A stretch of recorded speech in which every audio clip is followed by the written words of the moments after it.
Bonsoir à tous, il est 19h30, nous sommes ici à Porquerolles pour cette deuxième étape du camion qui livre. Et tout de suite, nous allons revenir sur les principales activités de la journée, à savoir les ateliers d'écriture de Julien Sandrel et de Valérie Perrin. Mais d'abord, la météo des pages avec un libraire local et avant tout, quelques mots de la nouvelle directrice du livre de poche, Béatrice Duval. Nous voici à Porquerolles pour cette deuxième étape du camion qui livre. Je suis en compagnie de Béatrice Duval, nouvelle directrice du livre de poche. Nous recevrons tout à l'heure Julien Sandrel pour un atelier d'écriture et nous reviendrons sur celui d'hier de Valérie Perrin. Béatrice, bonjour. Bonjour. Alors, c'est une première, le camion qui livre. Qu'est-ce que vous en pensez en quelques mots? Oui, c'est une première expérience. Alors, j'ai rejoint le livre de poche il y a 2 mois seulement. J'avais évidemment entendu parler du camion qui livre, mais j'avais jamais eu l'occasion, concrètement parlant, de me rendre compte de ce que ça représentait. Et c'est vrai que j'ai trouvé l'expérience absolument formidable. Donc je suis arrivée hier avec Valérie Perrin, qui a à la fois rencontré ses lecteurs, ses lectrices, qui s'est aussi livrée au rôle de libraire. Donc c'était assez amusant d'entendre ses conseils de lecture et qui surtout a animé un atelier d'écriture. Cet après-midi, on reçoit donc Julien Sandrel. Et ce que je trouve formidable dans la démarche, c'est le fait que les livres viennent là où les gens sont en vacances. Et la disponibilité des gens, la curiosité, l'envie de découvrir tous ces livres, ça fait vraiment chaud au cœur. Donc je trouve que c'est une expérience absolument formidable.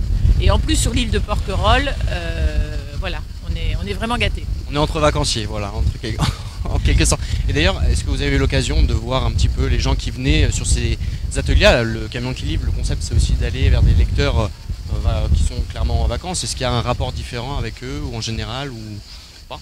Je trouve qu'on fait des rencontres justement qui doivent être celles qu'on fait, j'imagine, en librairie, mais qui sont à la fois de gens qui considèrent que la lecture d'été, c'est l'occasion de découvrir des pépites qu'ils ont peut-être pas eu le temps de lire pendant l'année. Et c'est aussi des gens qui veulent une lecture plaisir pur, une lecture évasion, qui veulent pas se prendre la tête, comme ils disent. Et c'est vrai qu'au livre de poche, on peut conseiller les uns comme les autres. Donc c'est un grand plaisir de transmettre nos coups de cœur de lecture. Merci beaucoup Béatrice. On se retrouve tout de suite pour l'atelier d'écriture avec Julien Sandrel. On retrouve donc Julien Sandrel qui a écrit La Chambre des Merveilles, le livre qui vous fera pleurer de bonheur et qui vient d'écrire donc La vie qui m'attendait chez Kalman Levy. En quelques mots, du coup Julien, de quoi parle ton roman?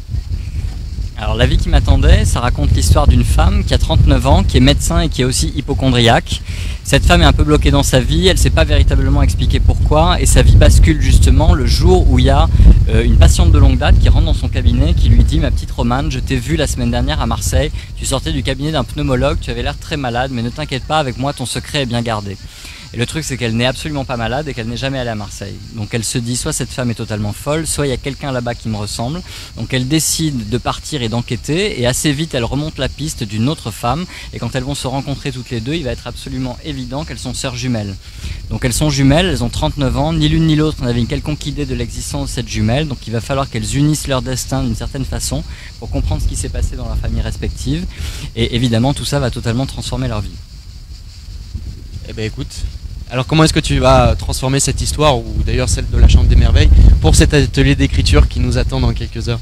Alors La Chambre des Merveilles, en fait, c'est l'histoire d'une maman qui réalise les rêves de son fils pour essayer de le sortir du coma dans lequel il est plongé. Et c'est une histoire qui est assez loufoque, puisque évidemment c'est les rêves d'un garçon de 12 ans qui sont vécus par sa maman, qui est une femme de 40 ans. Donc je vais partir de ce point de départ qui est la découverte par cette maman du carnet des merveilles de son fils, c'est-à-dire le carnet dans lequel il avait noté toutes les expériences qu'il aimerait vivre au cours de sa vie. Donc je vais demander aux participants de l'atelier d'écriture de tout à l'heure d'écrire quelques-unes des merveilles qu'ils aimeraient eux réaliser. Ensuite on va échanger autour de ce qu'ils auront écrit et de ce qu'ils auront sorti de leur tête et de leurs rêves. Et ensuite je vais leur demander d'en choisir un et d'imaginer que quelqu'un, soit quelqu'un de connu ou alors quelqu'un de leur entourage réalise une merveille, une de leurs propres merveilles à leur place. Est-ce que je peux te poser une petite question? Donc, le pitch de La Chambre des Merveilles, c'est donc la mère qui découvre le carnet de la fille avec tous les rêves qu'elle voulait réaliser et la mère, voilà, le fils pardon, et le fils qui est à la chambre d'hôpital et qui peut pas les réaliser, et c'est la mère qui va les faire pour elle. Qu'est-ce que tu réponds à ceux qui te diront que l'expérience n'est pas transmissible? Ah ben, l'expérience est totalement transmissible puisqu'en réalité n'importe qui peut faire ce genre de choses et ce qui est intéressant c'est que évidemment, toute l'histoire du livre, c'est la maman qui réalise les rêves de son fils et donc du coup qui d'une certaine façon sort totalement de sa zone de confort. Et ça, n'importe qui peut le faire, c'est-à-dire n'importe qui peut se dire que évidemment il y a des choses qui semblent totalement inimaginables, et en réalité d'essayer de réaliser des choses qui nous sortent totalement de ce qu'on fait d'habitude, ben, ça permet de découvrir en soi certaines facettes inattendues. Mais merci beaucoup Julien. Qu'est-ce que tu penses du camion qui livre? Du coup, tu as passé un bon moment, tu passes un bon moment, tu passeras encore un bon moment? Je passerai, j'ai passé des très bons moments. Non, c'est super. Moi, j'adore cette expérience-là parce que c'est vrai que c'est hyper convivial. On est en bord de mer. C'est une façon très différente de rencontrer les lecteurs. En tant qu'auteur, on a l'habitude de rencontrer des lecteurs dans des salons ou dans des librairies. Et là, on sent que les gens sont très détendus, qu'ils ont un rapport à la lecture qui est totalement dans le plaisir. Et je trouve que c'est très bien transmis par l'équipe qui est présente d'ailleurs, l'équipe de Charlemagne, toute l'équipe qui anime le camion qui livre. Et moi j'adore cette expérience, et en plus je suis un local de l'étape puisque alors moi je n'habite plus à Hyères, mais je suis originaire de Hyères, donc ça me fait très très plaisir d'être présent aujourd'hui à Porquerolles. On te retrouve juste après l'atelier? Avec plaisir.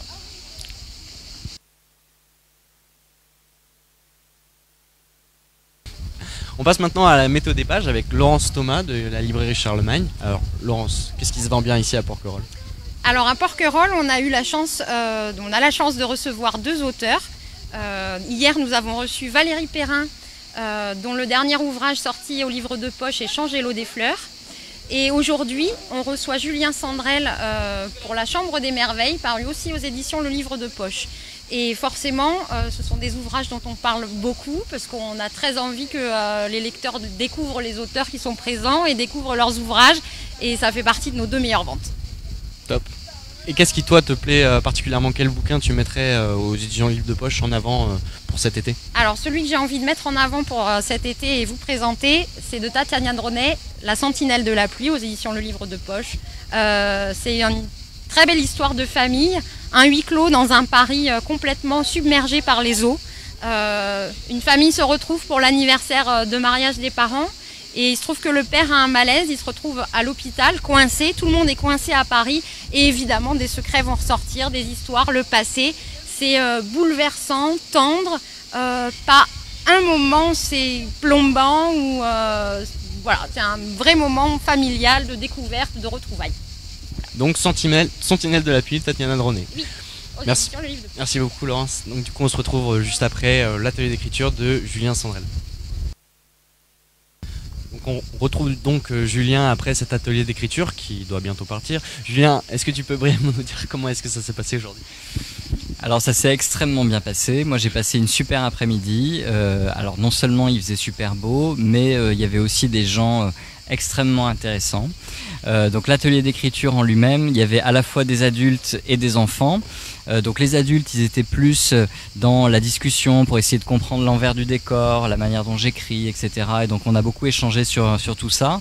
Et les enfants, ils sont vraiment rentrés à fond dans ce que je leur ai proposé dans l'écriture. Donc comme c'était une écriture autour de la thématique des rêves réalisables ou non réalisables, on a notamment énormément parlé de licorne. Et donc c'était extrêmement riche de licorne cet après-midi aussi. Voilà, donc moi je suis ravi et je reviendrai évidemment. Tu reviendras. Bah, c'est top, merci encore Julien d'être resté avec nous. Je pense qu'on n'a pas beaucoup de temps pour toi. On va clôturer. Merci en tout cas d'avoir suivi le live. On se retrouve du coup à Ajaccio dès lundi. Bonne soirée. Je suis maintenant avec Valérie Perrin qui a co-organisé avec le Labo d'Histoire donc un atelier d'écriture hier. Valérie, en quelques mots, comment est-ce que ça s'est passé? Alors, ça s'est très bien passé, c'était très sympa, le cadre est quand même idyllique. J'ai été surprise parce que je m'attendais à voir plus mon lectorat et je me suis retrouvée face à des enfants. Et j'avais prévu 2 thèmes. Le thème du cimetière, puisque c'est le thème principal de mon roman. Et je voulais faire écrire aux personnes qui seraient présentes une lettre ou des mots qu'ils auraient voulu dire à quelqu'un qui est parti trop vite. Ou, parce que je voulais donner le choix, rédiger une sorte de petite annonce pour l'amoureux, l'amoureuse qu'on pourrait mettre sur un journal le 14 février pour la Saint-Valentin. Donc forcément j'étais surprise parce que je me suis retrouvée face à des enfants très jeunes. C'est quand même compliqué. Donc j'ai un peu transformé les choses. Je me suis aussi servi du premier thème des Oubliés du dimanche sur la vieillesse. Je me suis dit, comme c'était des enfants, ils pourraient parler à leurs grands-parents.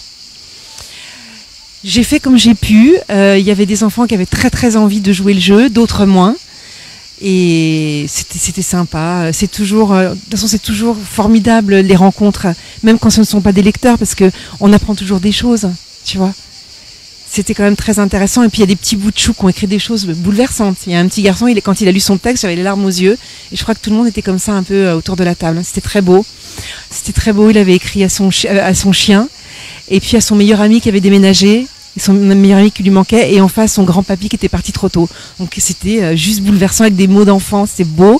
Ensuite il y avait un autre petit garçon extraordinaire qui lui avait écrit à son ballon de foot, parce que ce qu'il aimait le plus au monde c'est son ballon, quand même super original.